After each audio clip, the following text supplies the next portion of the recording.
Hello, hello, hello. Welcome to The Kids Are Asleep. I am your host, Jamilah Lemieux. It is Thursday night. If you haven't noticed, if you've tuned in before, you may, hold on, because see, my cat is trying to have my cocktail, and I earned this cocktail. I earned every bit of grain alcohol that is in this cup, and I'm going to tell you why. Um, as you can see, there's wallpaper behind me that I picked out. There is what you can't see is that there's new paint. And also, this is a new apartment. We moved. We moved into a wonderful new apartment. I got a great deal for folks that are apartment hunting these days. I will give you just a reminder that a lot of places have had rent decreases. And I didn't take advantage of a place that somebody had left. I believe it was empty before COVID.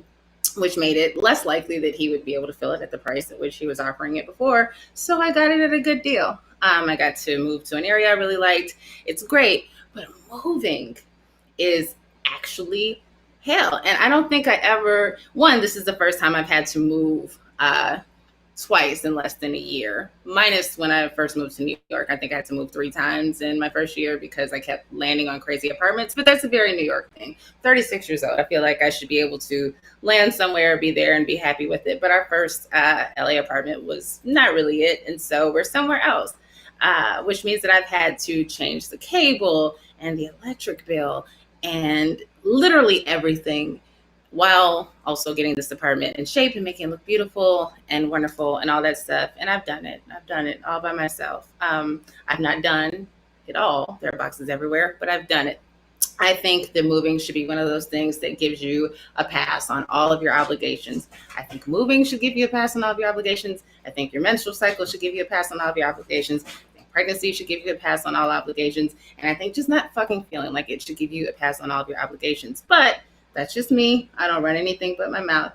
I am so excited about tonight's guest. And of course, the little one is very happy about the move, though she did complain that there are no 99-cent stores and bodegas nearby.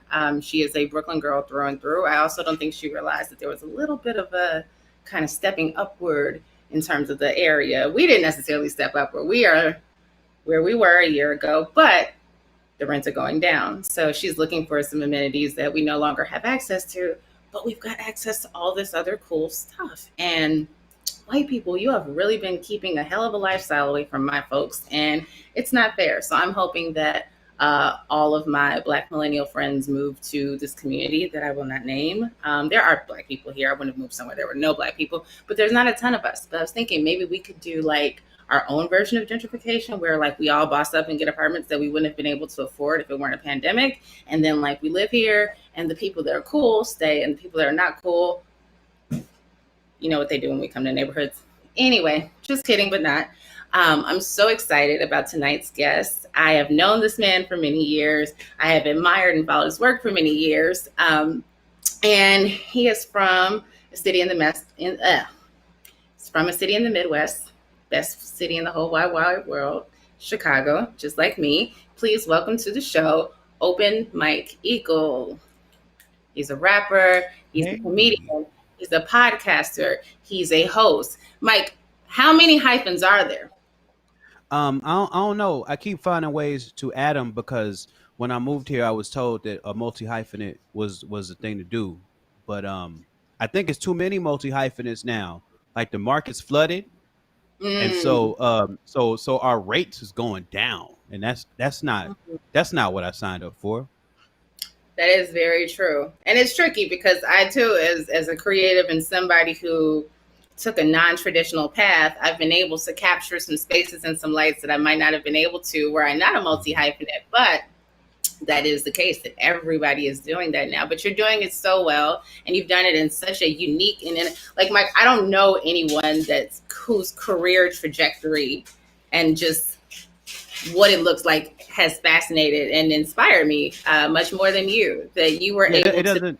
It doesn't make any sense. My career on paper doesn't make any sense at all. Zero. I mean, but it's stuff that you've done. You know what I mean? I know to you it just feels like life, but on paper it's like no. Sometimes I sit back. Like there are things that have happened in my life where I've sat at a table with people and had to look them in the eye and be like, "Hey, y'all, guess what? I'm not supposed to be here at all." and really, because I really felt that way in those moments, because I look at um how I started, what I started doing, what the plan was then, what I thought it was going to be, and then I look back and see that I have been able to do all this other stuff that I Well, give us never like even that imagined. aren't familiar with that aren't familiar with your work, and we're Hmm. going to do the full. Tell us everything you're doing and what you're up to, and how people can follow at Yeah, the yeah, end. yeah. You can do the quick where it started, what the plan was, and where you are now. Okay, so well, first of all, I like went all the way to college and got a whole degree and did all of that, and like I was just gonna like I got a degree in psychology, and my Oh, plan was to get a master's in counseling psych, and I was just gonna do that. I was just gonna be an Afrocentric psychology man, and do research and counsel people. And there's this organization called the Association of Black Psychologists, and I went mm-hmm. to a couple of their conferences, and I was like, yeah, I found my people. And Found your then I tribe. did. You say what? Said he found your tribe. I did. And then I did not get ready for grad school at all. Like Mm. I did not take the GREs and the piece, all that stuff you're supposed to take. I didn't do Yeah. any of it. And so like I found myself after getting my bachelor's really kind of like floating for a year trying to figure out what it was I was going to do. And so I refocused on trying to figure out a program I could get into for that counseling psych. Who did it? The kids are not asleep. No, that's the thing, because we on West Coast time, so like the whole title here is a lie. My son is in the other room watching YouTube. We did this for that's for the East Coast. I wanted it to be later, but they were like, nobody's going to actually. Well, what we're not going to do is be producing at midnight our time, which That's I true. understood. Yeah, that So makes sense. That makes yeah, sense. so we have But kiddo interruptions. It's fine. It happens. yeah, it happens. It absolutely happens. That's what happens when you're a parent. Is that especially nowadays, your kids are in your workspace, and you are in their workspace. It's like a I'm in her shared class. workspace. Yeah. Um. But yeah, I was supposed to go back to school for counseling psych. I moved to LA. I was only supposed to be here for a year in 2004, and I'm still here. Still Um. here. Yeah, but I think something in the back of my head when I moved here was like, hey, you should try music while you're out there, because at that time there wasn't really a music business in Chicago to try. Mm-hmm. Um, Yeah. that came later. Yeah. So I got out here, started doing indie DIY rap music from a long line of people who were already doing that because it was kind of cracking at the time, and started The making blog music and era, right? Or the no, this is blog. just the blog era, This or is this is right. the beginning. Yeah, this is the MySpace era still.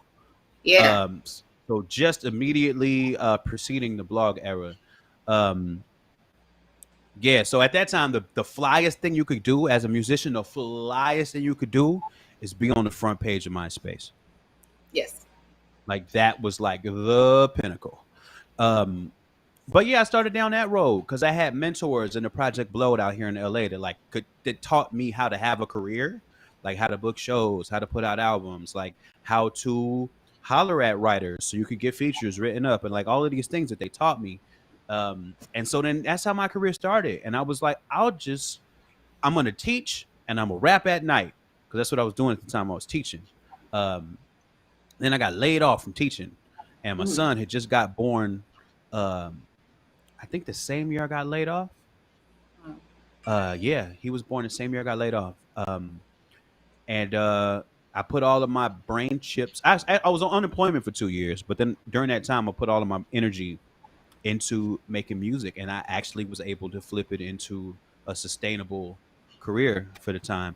But through that, I've ended up in the comedy world, doing a professional wrestling match. I've had interview shows and podcasts, and I've been doing voice acting and real acting. I was in a movie. I was on Adventure Time.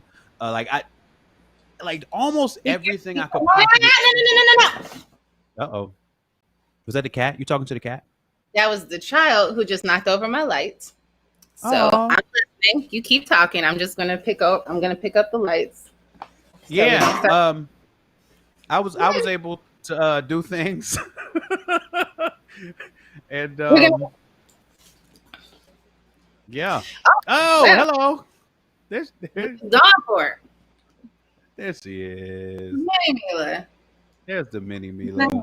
in real life. You've seen this person's face for the So entirety of yes, absolutely. This is true. so This we'll is go back. true. So you had been after Well, this I was layoff. kind.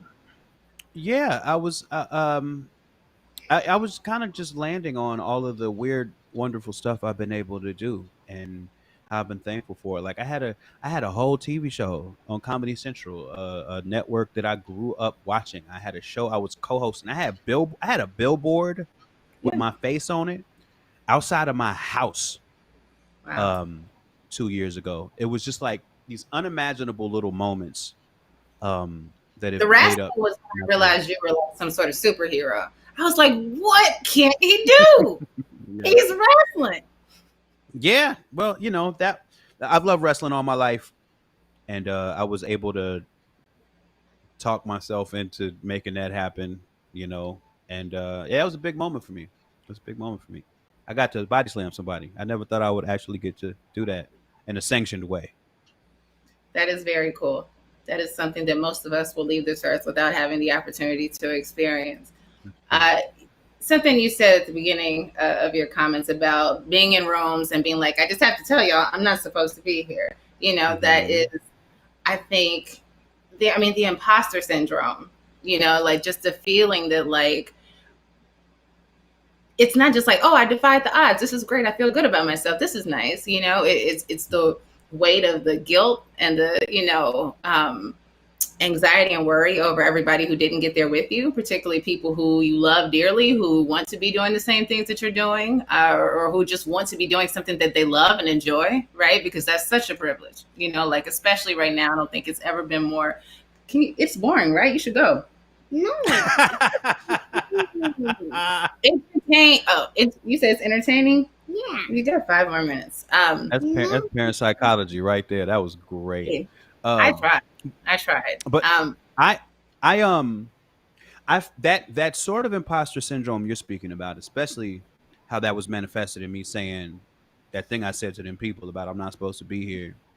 Like a lot of that was around the TV stuff, and I Mhm. felt it intensely around then because I know a lot of comics, and I know comics who have been fighting for years to have the visibility to be able to have a television show, who've been working their tails off in dirty, dingy comedy clubs all over the country for years and years and years. And I've, in some ways, genuinely felt bad that I was able to like multi hyphenate slide into that position. You know what I mean? So I Yeah. think and I felt a healthy helping of gratitude in one hand, but I also felt a healthy helping of imposter syndrome in the other for sure. And it's interesting, like, so there's that part, right? There's the, like, like, I know I had the same title at Ebony that Lerone Bennett Jr. had.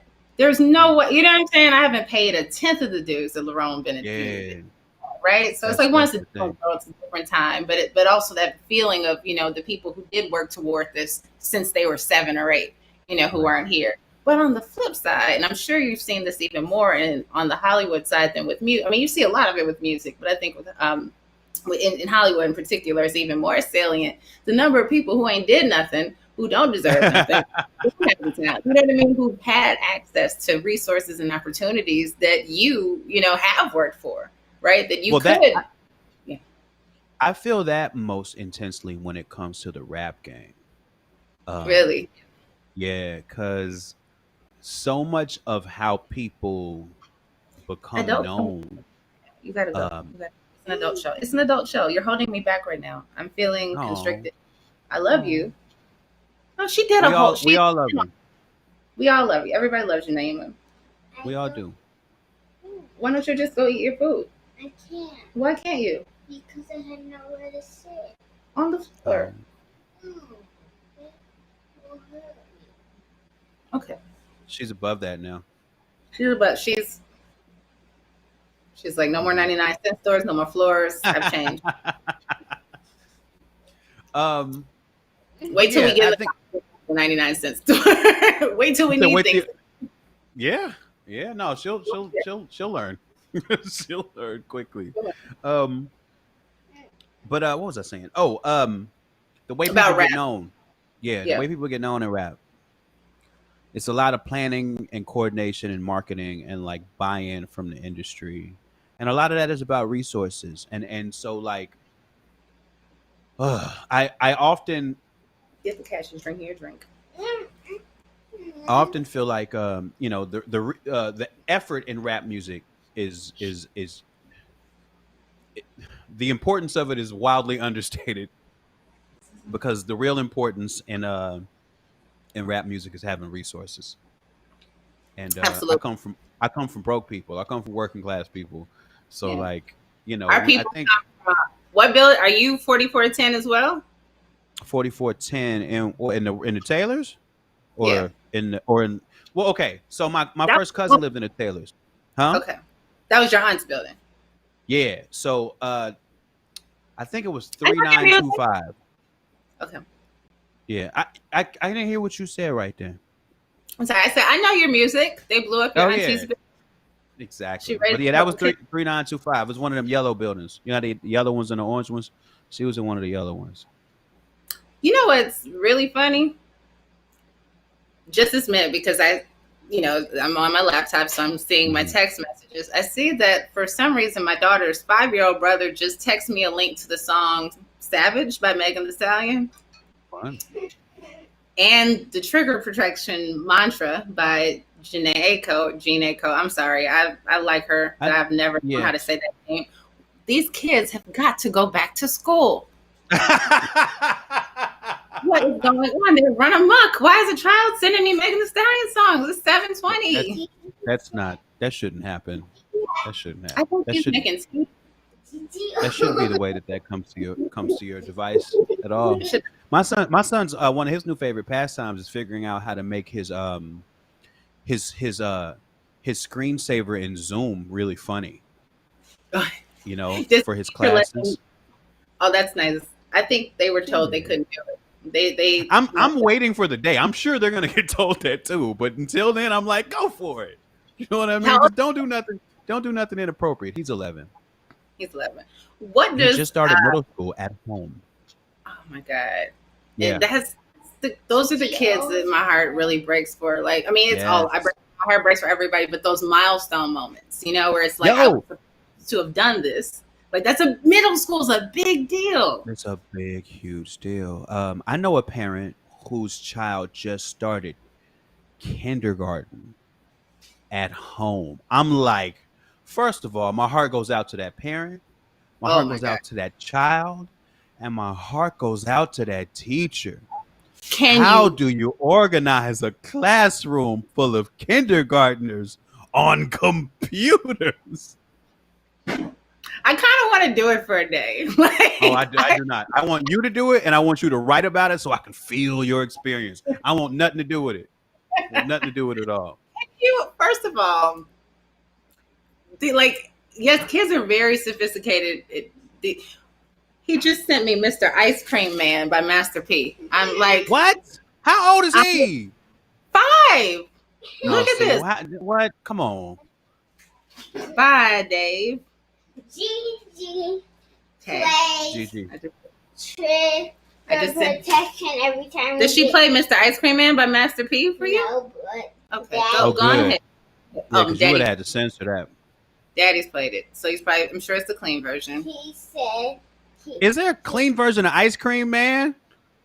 What would it even have in it? was. Well, the course is clean. If you're serving Okay. ice cream, let's make Yeah, one thing up. okay. Yeah. I guess that makes sense. It's a clean version. Maybe is that just a Chicago thing? I'm like, that's coincidentally enough, that's the rare. Well, I shouldn't say the rare, but it's one of maybe 3 or 4 No Limit tunes that I listen to regularly too. Maybe that's a Chicago thing. Was Mr. Ice Cream Man the song that landed with us? Actually, when Mr. Ice Cream Man came out, the first time I saw that video, I thought it was a parody song. I didn't realize that was a real song. The first time there was a few songs. There was a few songs. That song,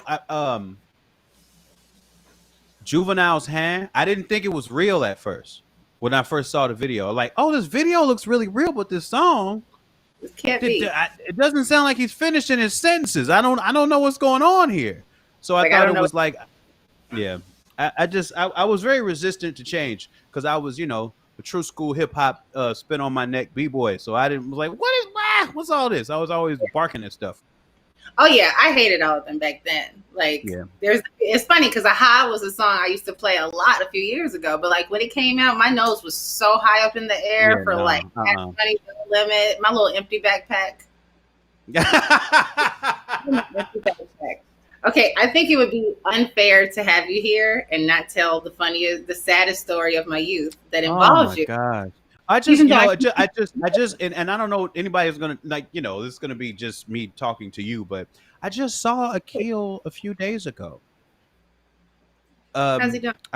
He's doing all right. He's doing all right. I don't, he had a serious medical issue, and I know.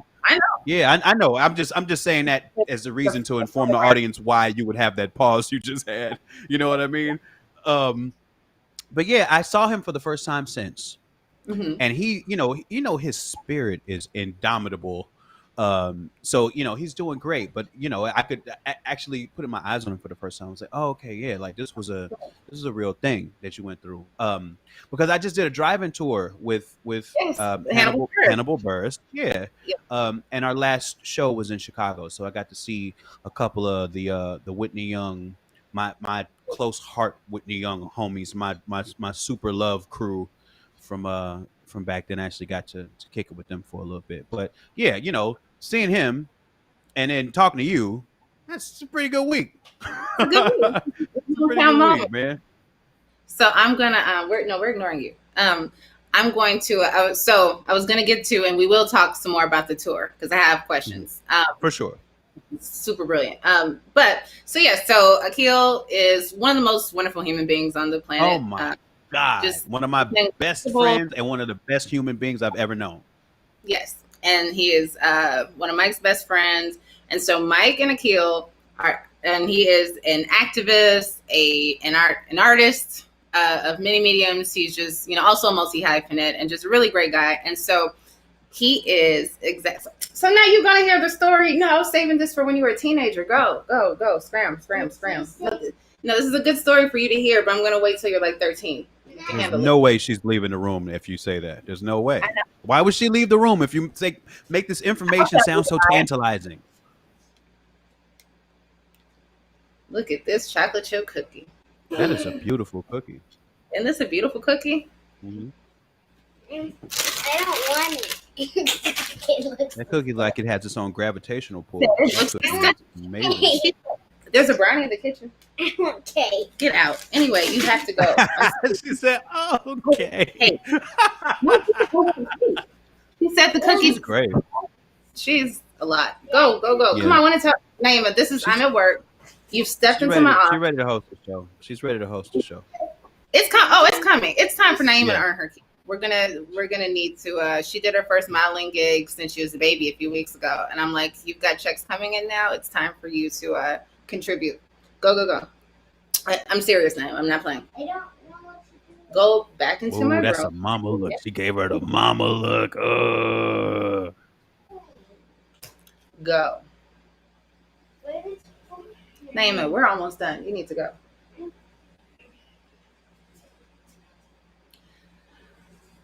The problem is my mama looks only got like a 23% success rate. I hear that. You know why you be reasoning with her on the other side of that though. And then once they know it's about reason, then it's like, that look, man.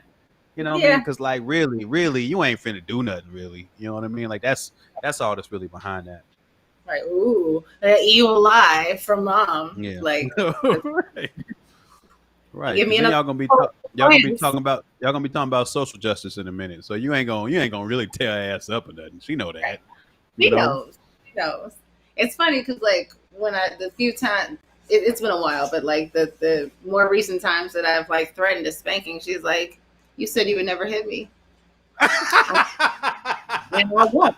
But if I were another mom, I might. Oh, you gotta channel that other mom energy. You gotta channel You parallel universe mama energy. Bizarro mom needs to Yeah, emerge. I yeah. need to go to the Viola Swamp. I need to come in a costume one day, You gotta put and the M on your forehead, like you need to be Majin Jamila, just a little bit. just a little bit. So Mhm. anyway, so I'll briefly tell this story before she pops back up. So Mike and Akil are 4 years older than me. They graduated from my high school the year before I started, but they were part of a popular rap crew, Acrobats. You were an acrobat too, right? Yes, yes, we were Yeah. all acrobats. Everybody in Y'all, PDX was in acrobats. PDX. Okay, that was the one I was Hmm. trying to think of. I was like, wait. And so there were some guys that were still in my school that were PDX adjacent. And there were, I'd see you guys at parties and stuff. But the first time I remember laying eyes on you, probably were there. You might have been there for this one because I don't think you were there for. Now we know you weren't there for the story. So Pittsburgh, Chicago, maybe year 2000, 2001. I got to be about 16. Whenever Next Friday came out, um, we had a half day of school. Me and my friends go to see Next Friday downtown. We're walking up North Michigan Avenue or whatever. We see a couple guys. I lay eyes on Akia. I'm so dramatic at 16. It's funny because like I'm really, there are things about me that are dramatic now, and like I think compared to the average person, I might be a little bit more, a little bit more. But back then, I was loud. Like I'm pretty quiet now. It's like I'm reserved. Back then, I was just the story is here. Things are happening. I don't know. I was a theater kid without a theater. I was a theater. Mm. So anyway, so I see this very handsome young dude, and I knew he was older, but I probably would have guessed that he was within the age range that would have worked because 4 years apart means absolutely nothing now that we're all old. But when somebody, But back then, that's a big deal. yeah, Back then, yeah. it's a very big deal, and you all were good guys. There were a lot of guys in Chicago that were not, good guys that would have been totally, whatever. Anyway, so I see him, I point him out to one of my best friends, and I say, that is my future husband. Couldn't just say he was cute. Wow. Yeah. Couldn't just say, and like, On I think site.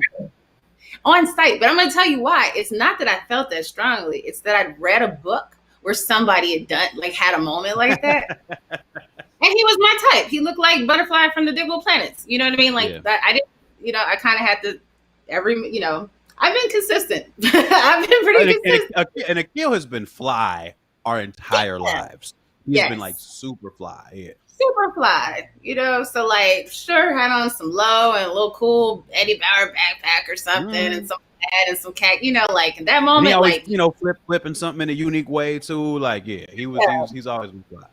Yeah, super fly. So like I point him out and so I walk over. Now I feel well, I'm the oldest I've ever been, which means I'm the most accomplished I've ever been. But I also feel like the best about myself, maybe ever at 36. Certainly more than I did 20. This is like 20 years ago, literally.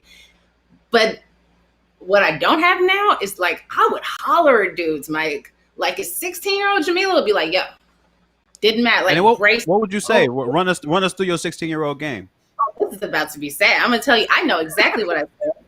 I'll never forget it for so long as I live. I said, wait, why do I have my headphones on? I'm like, why? You're here. They're not on. And I'm not going to turn the Bluetooth at this point. So never mind. Because I was like, hope you all don't hear the noise in the background.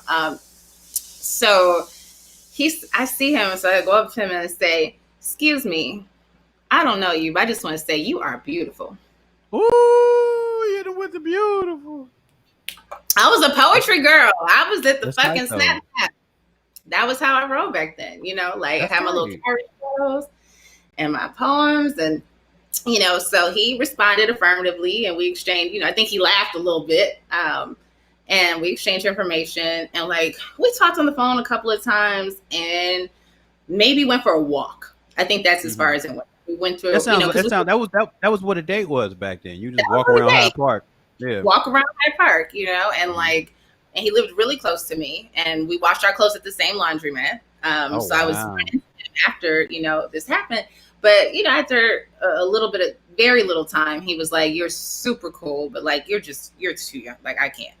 You know, because I don't think he was 21 yet, but I think it was like a 16 and 19. Yeah, It's something yeah. If we like were like, if it was 2000, yeah, we were like 19, probably. Yeah, like just enough where it's like, I mean, nah, you know, like you're not even a yeah, sing, you know.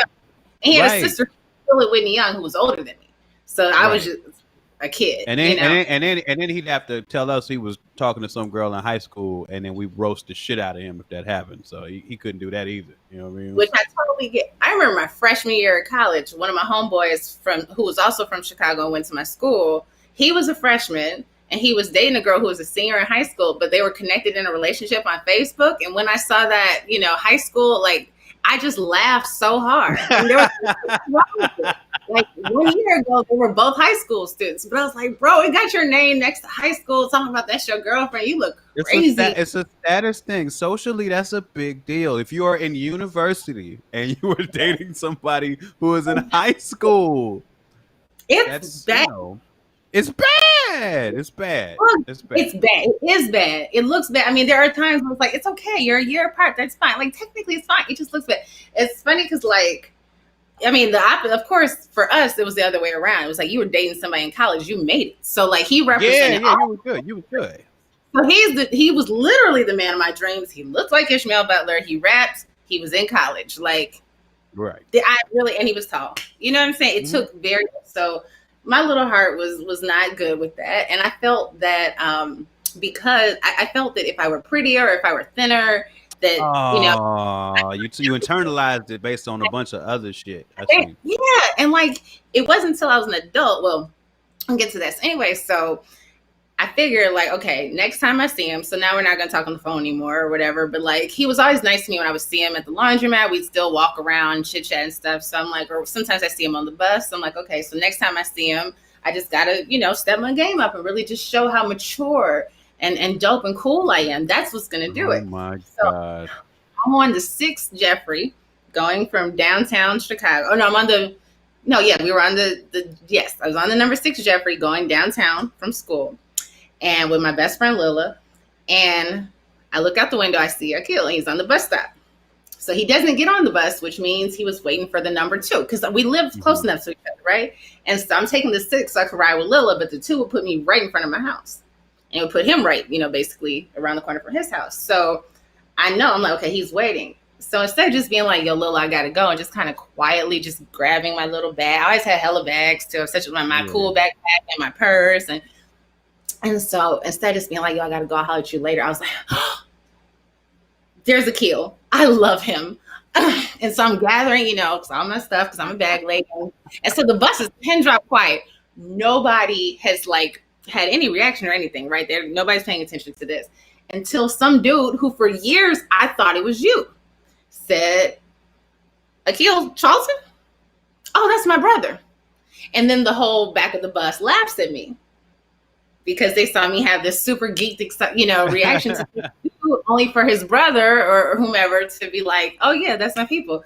So, and my friend is the loudest one laughing, of course. Now a wise woman would have just took her L and just sat down. I have to go on with the plan. So the plan was that I would get off at the next stop and then wait for the 2. And when it pulls up, he'll be on it and be like, oh, surprise, here I am, Miss Maturity. Just here to be sophisticated and charm you a little bit. And that didn't happen. Well, that did happen, except for now I'm on borrowed time because I'm like, I have to really dazzle him on this bus ride because as soon as he gets home, this is before everybody has cell phones. As soon as his friend you know what I'm saying, this person talks to him, he's gonna be like, yo, this chick ran off the bus because she saw you. And you know? So I'm like, whatever I have to do, I can't just be regular impressive. I have to like be so much more impressive that, you know, like you gotta be bigger than that other moment he gonna hear about. Be bigger than that other moment.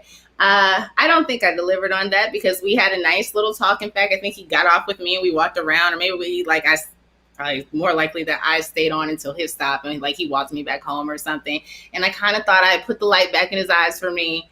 And then that was just kind of it. And, you know, years passed, I'd see him every once in a while. We were always, you know, high and by. And then, so for years, what I carried with me, it haunted me for years. It was not the crush because I got, you know, a few, like, by the time a new school year starts, there's somebody else who's got a light in your eyes. So it wasn't pining over him after a few weeks, the pining was done. It was the fact that there is somebody in this world who thinks I am batshit crazy. Somebody who I like, somebody I think is cool at that, right? I'm surprised some other dudes who think I'm batshit crazy, but maybe I don't care what they think. But this person, I'm like, I wouldn't, because like he knows people, you know what I'm saying? Like, because you all are the cool big kids. So like, do all the cool big kids think I'm crazy? Like, I saw you at Adam Guthrie's house one year, and I remember being like,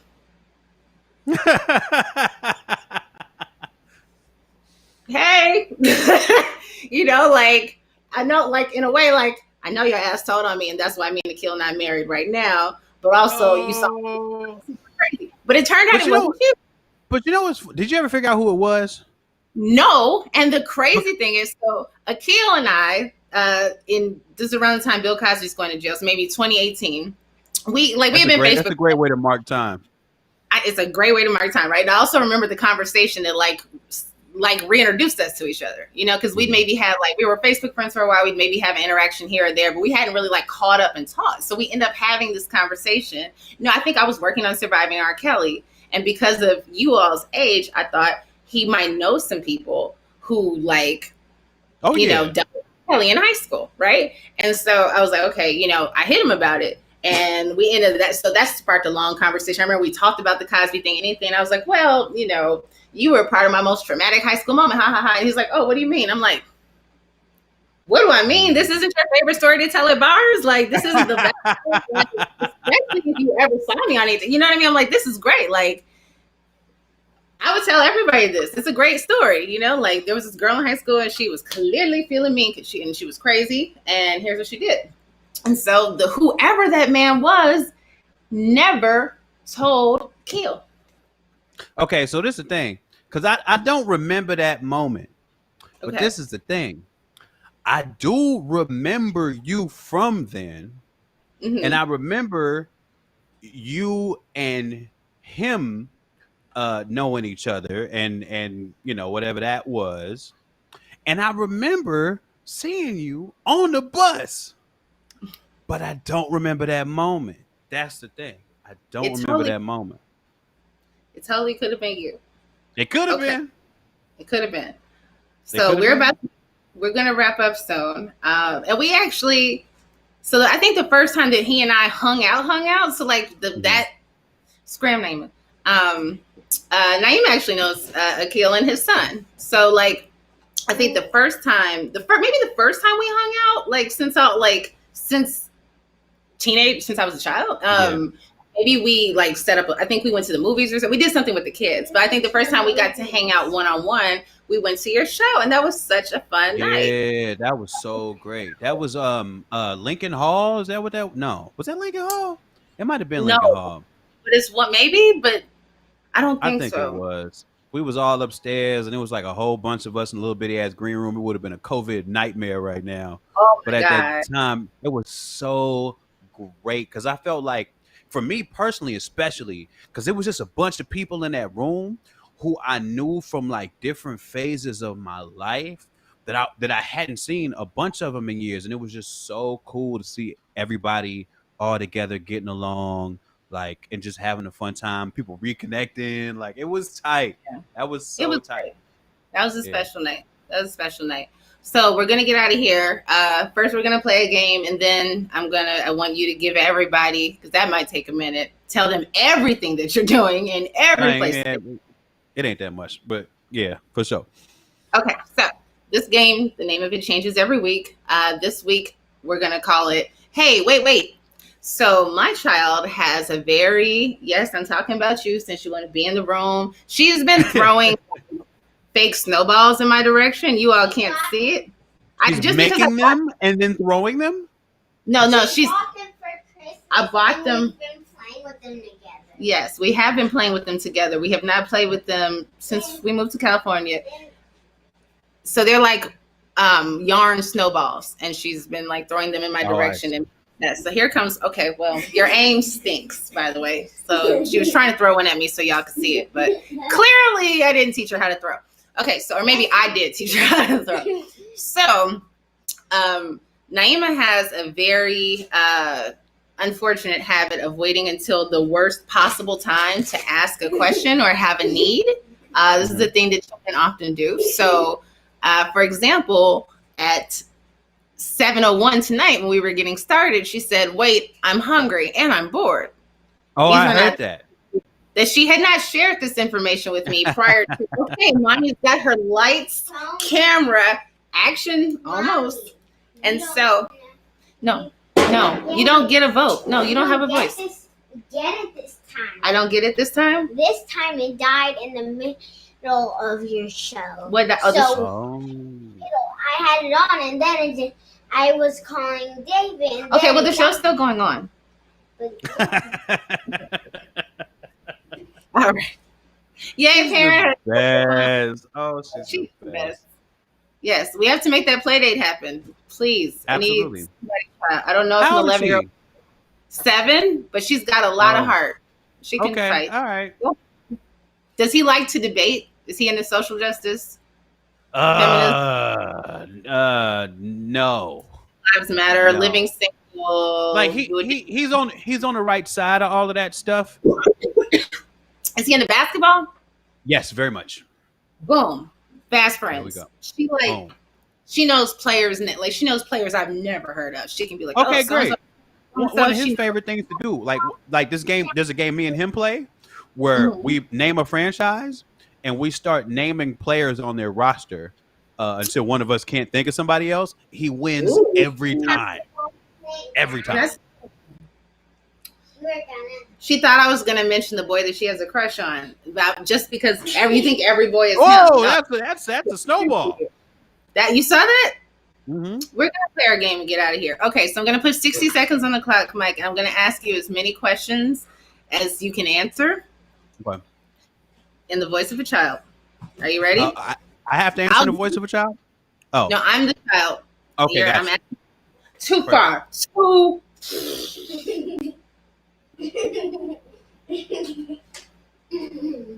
Okay. It was real in that moment.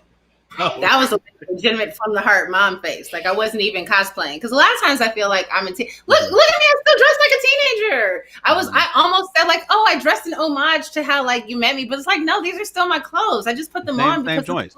Same choice. anyway. You're dressing like you're going to a secret college party at A secret college party. Wow, she really read your whole life right now. No, you didn't hear part two. You didn't hear part two. No, I didn't hear part two. A secret college party at my boyfriend's dorm. Oh, but I too go to college. But that's also still an insult. That's So really either funny. way, I'm either a 36-year-old college boyfriend, which is terrible, or I'm a 36-year-old who just looks like it's fine. It's fine. People think I'm a college student all the time. It's fine. Okay, so 60 seconds on the clock. Mhm. And I will give you your preference. Would you like a 7-year-old questions or 11-year-old questions? And I swear to God, Naeem, if one more snowball hits me, you're not getting dessert. 11-year-old. 11-year-old. Okay. Mhm. Ready? I'm like, okay, I'm thinking in the voice of the 11-year-old. Okay, got it. Okay. Dad, can I have a YouTube account? I mean, a YouTube No. channel? No, I want to do Why not? I know because you don't know how to handle yourself yet in terms of strangers on the internet. So you can use mine. You can stream on mine. Well, no, but you have your own brand. Like people know you. You're open mic eagle. Like I want to be my own man. I want to be my own Yeah. person. I want to have my own stuff. I want that for you, but you got to be a little older. But that doesn't make any sense. You'll be there with me, so I'm not saying like I won't be there with you all the time. I won't be there because it's your account, so I won't be there with you all the time. Whatever. Okay, so there's a social distance party happening in the park this weekend. Can I go? Who's gonna be there? People, How many people? like 11. 11 people. How big is the space? It's at the park, Dad. You know how big the park is. It's a park. Okay, maybe. I'll think about it. Okay. Oh, you did good. That you got through 2 questions. Oh yeah, no, I do this. I do this. You actually do this. You like good. I'm People a you very think- inquisitive child. I can tell. I can tell. I can relate. Wait. No, I that can first one, he's actually asked me. So like, I really have had that conversation. Yeah, I was like, you answered too well too quickly. I was like, Oh, they've yeah, already, of course, because he probably asked at 9. You have to add Oh, yeah. what? You have to add what? Wait. you I'm 7, not 11. I didn't have to ask for a YouTube channel. When I watched him, you always say, "I wish we could get you one right now. We need to get you one now." Because at Right. 7, I would manage it and you would make us money. At 11, you would be causing trouble. You don't understand. 11's like a diet teenager. All I'm trying to do is make It's like a teenager who can fit a shirt from when he was your age. I was only trying to make. That was a good connection. I'm sorry. She was just like, I was only trying to prove that I can think analytically. I'm sorry. So sorry. Oh, that's tight. That's tight. That was great. Go, Mini Mila. Go, Mini Mila. That's tight. Go. Okay. So, first of all, the parking lot tour. One, I'm mad because, like, not that I would go, like, I would have nothing to do in a parking lot, but I wish that I were the person who, like, who had started a, like, parking lot tour company, because this dude I was dating a few months ago, I actually texted him a link to your tour the other day. I was like, I was like, see, I told you, because, like, when the shit first hit, I was like, the future of this is drive-ins. Like, when people create drive-in experientials, we're going to get to go outside again. And, we talked about, like, well, what kind of parking lots? Like Walmart parking lots, like big parking lots, places that have been drive-in movies, like parking lots for venues that are closed. So tell me about your parking lot tour, or tell us about your parking lot.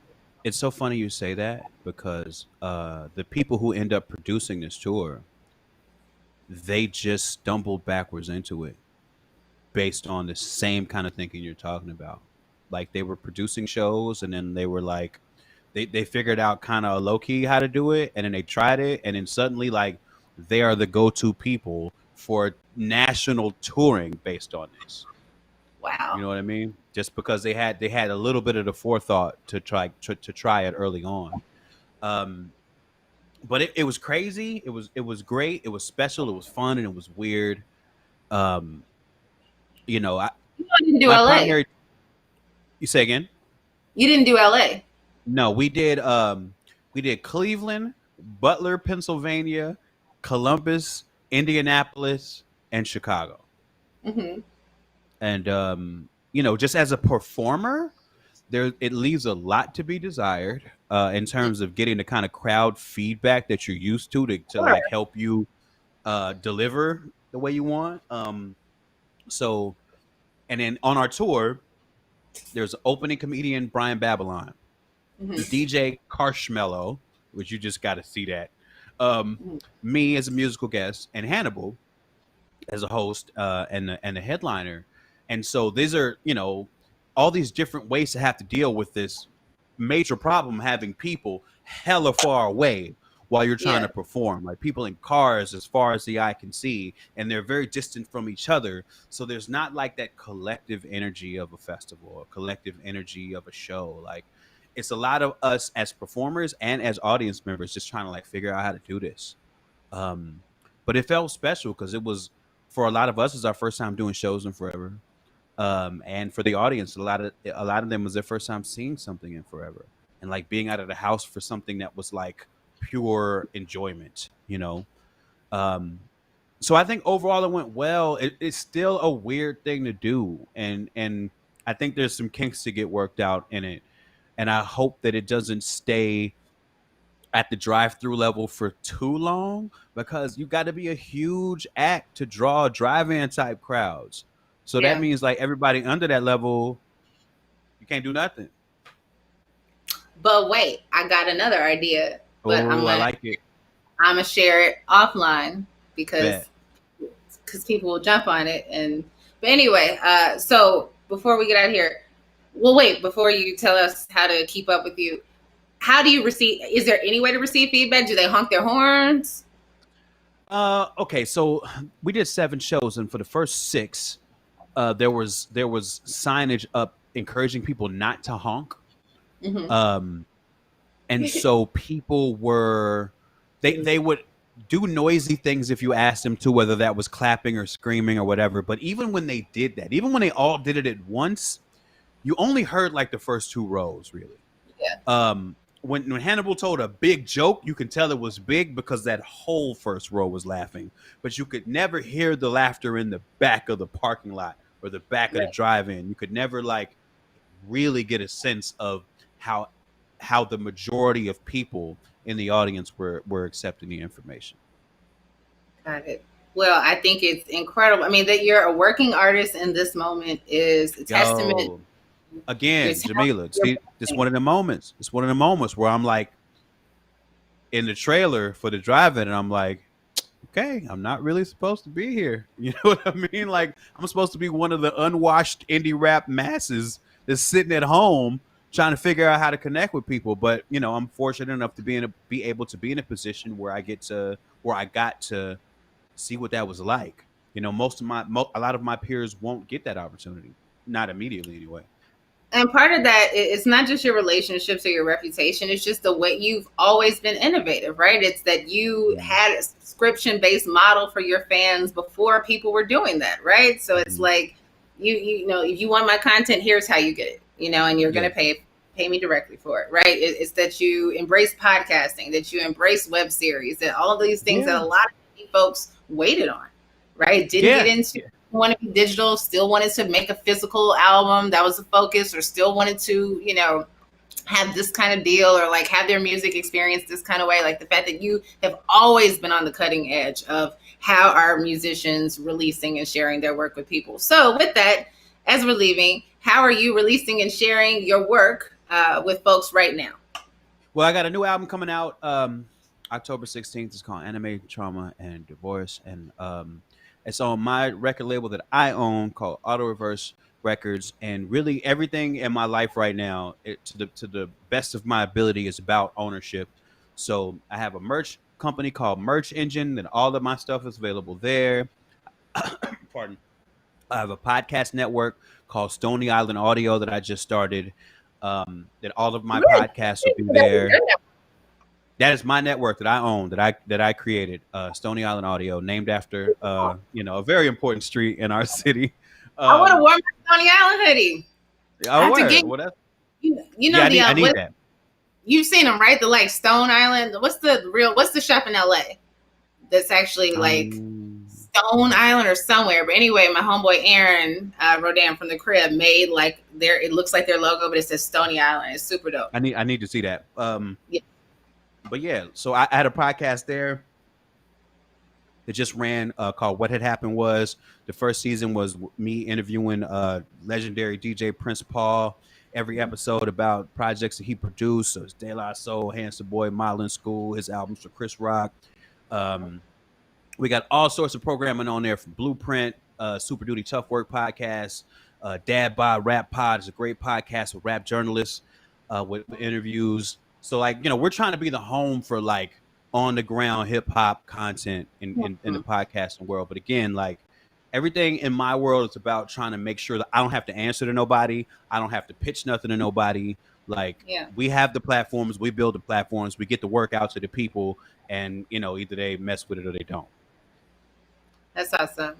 So thank you so much, Mike, for being here. Thank you so much. Yeah. Always a pleasure. It was really nice to catch up. Absolutely. But we're going to have to do it again on one of my podcasts. I'm going to have to get you on one of my joints. I would love to. Fantastic. And let's talk a little soon. And just thank you for your work, for the ways that you are teaching us how to create art and share with the world in a way where you can satisfy your need to survive capitalism while also meet your integrity. Trying to, for sure. Thank you. I appreciate you saying that. Thank you. For sure. Thank you, viewers. Thank you for tuning in. I hope you enjoyed this week's episode of The Kids Are Asleep. I'm sorry my kid wasn't asleep. She will not be here next week. She wasn't supposed. We have an arrangement. She's not usually here on Thursdays, but since we moved last week, I was packing. She missed me. She was all up on me, trying to jump back in my stomach. You know how they do. She's all sleepy until she, decides to throw snowballs at me. Anyway, you all have the best week possible given the circumstances in the world. And I will talk to you next week. And our guest will be Alencia Johnson. Yay! Yes, Auntie Alencia.